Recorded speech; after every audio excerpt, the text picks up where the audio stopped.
Dès le début, dès la 4e de B, je trouve que c'est pas assez fort, c'est pas assez scandé en fait. Pap, pap, pap, pap, pap. C'est pas pour être rabat-joie, mais il faut quand même qu'on pense qu'on va jouer dans une prison à un concert. C'est un gymnase en plus. Ouais, il faudra tout jouer beaucoup moins fort. Ok.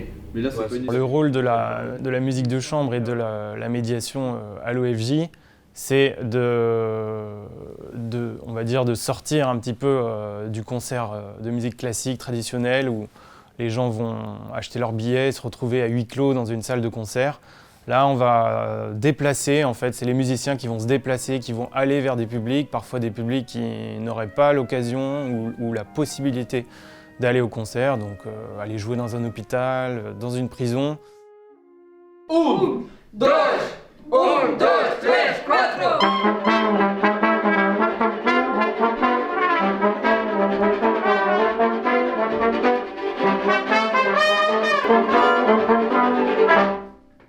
Bienvenido au Brésil! Hey! Le Brésil, Ouais.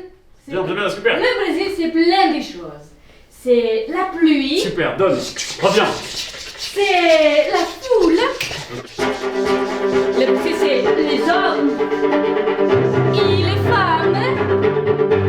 Et le Brésil, c'est encore plein de choses. La médiation au sein de l'OFJ, c'est une mise à disposition de la musique. C'est-à-dire que les stagiaires, en fait, eux, c'est leur code, c'est leur milieu de vie quasiment. Et on va s'adresser à des publics qui ne connaissent pas la musique classique ou qui en ont peur ou qui ne se sentent pas légitimes.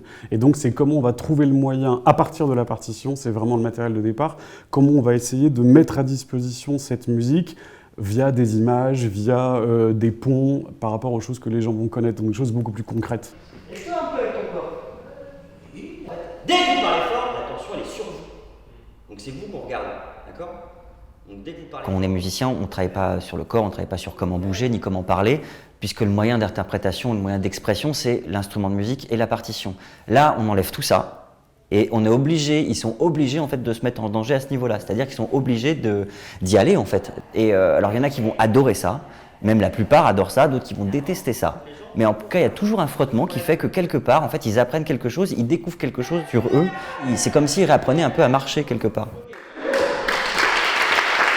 On a des exemples d'étudiants, de stagiaires ici, qui, suite à la médiation, ont développé des projets complètement à eux, qui leur appartenaient, pour travailler. J'ai l'exemple d'une harpiste en Alsace, qui a développé une classe de harpe avec, dans des quartiers difficiles, avec des harpes en carton, donc avec un côté financier effectivement complètement abordable, et où on va faire vraiment du lien avec des gens qui ne sont pas du tout des musiciens classiques.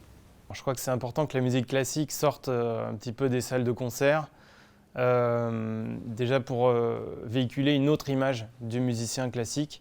Et je pense que c'est une belle initiative que d'aller vers le public et de ne pas attendre que le public vienne à nous.